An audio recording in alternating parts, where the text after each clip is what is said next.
Children playing in the forest in rural areas is completely normal, whether it's today or 60 years ago. But for an entire town in East Germany, this turned into a true nightmare. Let's talk about it. It was a bright early summer day on the 31st of May 1969. East Germany was still separated from the West and under UdSSR rule. The people lived quiet and orderly lives. Crime was nearly non-existing in people's heads. Not because it didn't happen, but because the DDR kept it quiet and out of the public's eye. But all that would change after this day. Eberswalde was surrounded by a thick forest. The town was small, only 50 kilometers away from Berlin. The town was planning a so-called fire march for the children, because the DDR was celebrating Children's Day on the 1st of June, a joyous day that every child looked forward to. Us were two boys, Henry Specht, 9 years old, and the 8-year-old Mario. The two were best friends, and on the 31st they met up outside of the apartment complex they both lived in. It was around 2:30 p.m. The last person that saw both boys was Henry's sister. She saw them leave on their bikes. Nothing about that was unusual. The boys were known to play in the fields and in the forest around their apartment. Both boys were very reliable and always returned around 6 p.m., but never later than 7. Because they were so reliable, the parents instantly began to worry when they didn't show up for dinner that evening. After they checked in with each other and realized that they also weren't at the other's apartment, they agreed to split up. Mario's parents started looking around, and they even went to the fire march to check if they were there. And Henry's father went to the police. Unfortunately, the police officer pretty much immediately sent Henry's father away and told him that the boys probably were at the fire march. This happened at around 9 p.m., but the boys didn't turn back up again, and Mario's parents also couldn't find them at this fire march. It's probably important to note that the area had a huge problem with the runaways at this point, and the police couldn't invest any more money into looking for them. The DDR, compared to Western Germany, was pretty poor. So at around 10:45 p.m., Henry's father returned to the police station, and this time the police officers took in the missing persons report. But they didn't take it really seriously. So on the 1st of June, only a handful of policemen looked for the children, and the search was very superficial. Obviously the parents noticed this, and they went to a higher police office in Frankfurt Oder to try and get them to search better and finally make it public that the boys were missing. And then finally 4 days later, the public was made aware with a post in the newspaper, and more people were sent to look for them. And they hung up missing people's posters, and while to us that would seem obvious, for this time and in the DDR this was basically unheard of. Crimes were treated very much hush-hush, and people actually to this day still remember seeing these missing posters. That's how unusual they were. The first suspects the police had were actually 2 Russian soldiers. There was a Russian army base in Eberswalde. The 2 men disappeared at the same time as the boys, but they returned to the base on the 5th of June. It became very clear very fast that the 2 were just trying to desert and had nothing to do with the missing boys. Then on the 13th of June, forest workers found the body of Mario. His body was discovered in a clearing close to the so-called Black Lake. And this is really important because the children's parents actually told police to look there at this lake because the boys often played there, but the police didn't check it. With this discovery, a huge amount of people came to this clearing. Too many people. And this led to evidence being destroyed. One of those evident pieces was Mario's bicycle, which was next to him. They checked the entire thing with fingerprint powder, but couldn't find anything. And unfortunately, that pretty much destroyed the bicycle for any future use to gather evidence. They also couldn't find any evidence on Mario's body. Because of a heat wave the days prior, the body was badly decomposed. But they did figure out how he died. He had a 19-centimeter cut across his throat. And then the police did something absolutely wild. After they told Mario's parents that their son was dead, they told both families that they thought Henry killed him. And on the same night, they searched the entire apartment of Henry's parents and questioned the mother so much that she had a nervous breakdown. But the next morning, Mario's mother went to Henry's mother, hugged her, and told her that she doesn't believe for 1 second that Henry had anything to do with this. After the body was found, the criminal police in Frankfurt took over, and they did what they should have done from the get-go. They assembled over 100 policemen and combed the entire area around the lake. On the 14th of June, the first thing they found was Henry's bicycle. 1 day later, a police officer found his body, which was also badly decomposing. So badly that nearly all of his organs were already gone. His pants were open, but they couldn't tell anymore if he got SA'd. He had a cut on one of his ribs, so the pathologist made the assumption that he was killed by having a sharp object inserted into his heart. Henry's body was found only 270 meters away from Mario's. Now the police hung up new posters. This time they offered money for any clues as to what happened to the boys. This led to multiple hints being called in, but it also made everyone in Eberswalde really paranoid and scared. Before this, children were allowed to play as freely as they wanted in the forest, the fields, and even in old bunkers. But all of that stopped. No one left their child out of their eyes anymore. Now, this renewed police effort actually led to 70 crimes being solved in that time, but no new leads to the boy's killer. That is, until a girl disappeared on the 17th of June. Allegedly, a man took the girl out of a hospital's waiting room. And of course, more panic broke out in Eberswalde. And more pressure was put on the police. Now, police from all over the DDR were called to Eberswalde to look for the girl. And even police officers that were supposed to look into the hints given about the boy's disappearance were pulled away from that to search for the girl. But on the 18th, they found the girl, badly injured and in shock.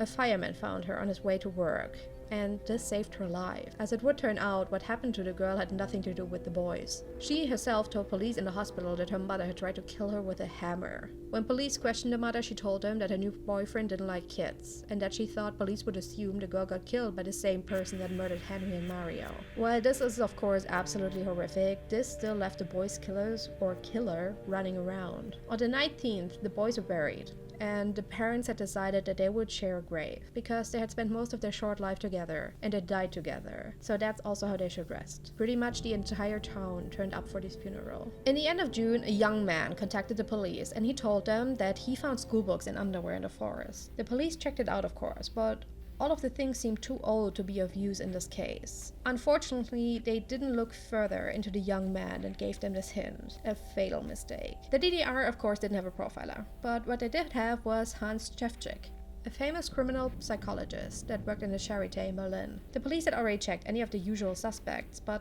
none of them had done it, so they were stuck. They needed someone to give them a hint into this perpetrator. But because most of the evidence was destroyed, even he couldn't come up with anything. That didn't stop the police from pressuring him into giving them something. So Henry finally made a speculation. He assumed it was a sex offender, and that he would do it again. But that was all he could tell them. 2 years would pass. It was the 9th of October 1971, a Saturday. A group of young boys had big plans that weekend. They wanted to continue building their little hut in the forest. One of the 4 boys was 20-year-old Ronald Winkler. Unfortunately, the 4 boys got into a fight. So Ronald decided that he wouldn't help the others building the hut, and instead he met up with another friend. In the evening, Ronald and this other boy went to a pile of planks in the court of a wood mill. The friend later told police that Ronald wanted to steal some of them to build a hut in the forest. So the 2 boys went there. This other boy gave the following recollection of what happened then. He said they were just throwing some planks down from the pile when a man suddenly showed up out of nowhere. Both boys then jumped off the pile because they got scared. After all, they were in the midst of stealing the planks. So the 2 boys ran away into the forest, and the man chased after them, and they got separated. The friend actually slipped under a wagon that was standing on a meadow, and he said he badly hit his head and probably passed out for a while. After he came to again, he ran back home. That's where he stayed until about 6 p.m. when he heard Ronald's father outside looking for his son. So he went outside and told him what happened, and the 2 went to the spot where he and Ronald got separated. But they couldn't find him. So Ronald's father contacted a family friend, a police officer. And this man immediately had flashbacks to what happened 2 years prior. And he called his colleagues, and they immediately started looking for the boy. Even the 3 friends that Ronald got into a fight with the day prior went looking for him the next day. Pretty much the entire town started looking for this boy, because they all remembered what happened before. What none of them knew was that he wasn't very far away from where they were searching. In the end, Ronald was found by a dog walker, and what he found was horrific. The 12-year-old had been stabbed 23 times, and his throat was cut. He was found 500 meters away from his home. This time, police actually found physical evidence. They found fibers, synthetic fibers, that clung to the surrounding trees and on Ronald's body. The forensic pathologist found many cuts on the boy's body, which led them to the conclusion that whoever killed him was a sadist that wanted to cause as much pain as possible. They also came to the conclusion that it was the same killer, even though he had way more injuries than the other 2 boys. And Hans Schäfczyk got involved again. Once more, he said it must be a sadistic sex offender. This time he gave them a big hint, though. He said this person cannot have been inactive in the years between the murders. He told police that they should start questioning the children in Ebersberg if they had been contacted by a strange man. So the police started talking to the children, and suddenly something popped up. A child said that a friend told him that he was attacked in the forest by a man. It was the winter of 1968-69. This boy was skiing in the forest when one day a man showed up. This man offered to show him a better spot to ski deeper into the forest. The boy followed him. The man then pulled a knife on him and forced himself on the the boy, all the while threatening to kill him if he said anything. What this boy told police 3 years later would shock them. He knew where this man lived, because he lived right next to a classmate of his. The police, of course, went straight to this apartment complex, and they arrested 19-year-old Erwin Hagedorn. Erwin was a cook in a small restaurant in the main train station of the town. Erwin pretty much immediately confessed to killing Ronald. And later on in the same day, he also admitted to killing Henry and Mario. Now the police found out something else. Ronald's friends were working on the hut the day he got into the fight with them. And while they were working on it, a man had shown up out of nowhere. When the police showed these boys the picture, they all recognized Erwin Hagedorn. Of course, the police also searched the apartment and basement of Erwin and his parents. One thing they found was his leather jacket. It still had Ronald's blood on it. As it now turned out, the evening after he killed Henry and Mario, he actually went to the fire march in town, where Mario's parents were desperately looking for him. And he was also the man that led police to the school books and the underwear in the forest. The police now found out more about Erwin. He nearly had no friends his age, but rather spent time with younger children. His old classmates told them that he often acted very aggressive out of nowhere, and that he was a loner. Erwin was of course put into prison immediately, and he was under constant surveillance. They didn't turn the lights off, and they didn't let him eat with anything but a spoon. And he was kept strictly away from other prisoners. And he was questioned, again and again. While he admitted the crimes immediately, he kept details to himself. And he even lied about things that officers knew weren't true. It took weeks until he finally admitted the crimes in detail. And not only that, the state wanted him to reenact these crimes, and they used real children to play his victims. And they filmed the entire thing. They made him reenact everything. Every meeting with children, and of course the killings. They even gave him a knife made of plastic. In this reenactment, they also reenacted the meeting between him and Ronald's friends. And I didn't tell you this before, but one of the boys' sister was there with them. And that was the only reason Erwin didn't also attack those boys. That's why he went out again and found Ronald and his friend. He now told police that because he couldn't get the other boys because of the sister, he got more and more desperate when he found Ronald.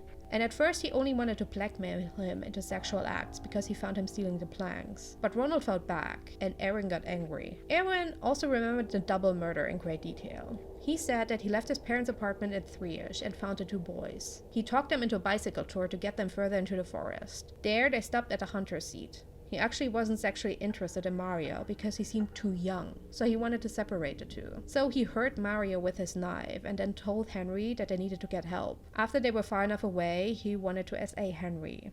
But Henry also fought back, so he killed him. Then he went back to Mario, who was already weakened by the cut he gave him, and he also killed him. And as he told police, he got off on watching the fear in their faces as they died. Of course, he got put into psychiatry to Henry Chevchik, and Henry questioned him too. And for some reason, he seemed to really enjoy that. The doctors later said he acted like royalty, and they had the feeling that he got off on retelling the crimes. Nonetheless, they declared him fit for trial. Because he was a minor when he killed Henry and Mario, he couldn't be trialed for their death. But he could be trialed for the death of Ronald. And he became the last person in East Germany that got the death penalty. On the 15th of September 1972, he died by shooting. He was 20 years old. Now when you read about his case, you might notice some stories circulating.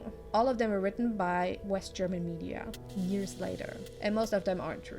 East Germany pretty much locked the case up, and information about it was only available again a couple of years ago. So what do you think? Was justice done? Did he have more victims? Let me know what you think down below. Don't forget to give a like and subscribe, and I hope to see you again in my next video.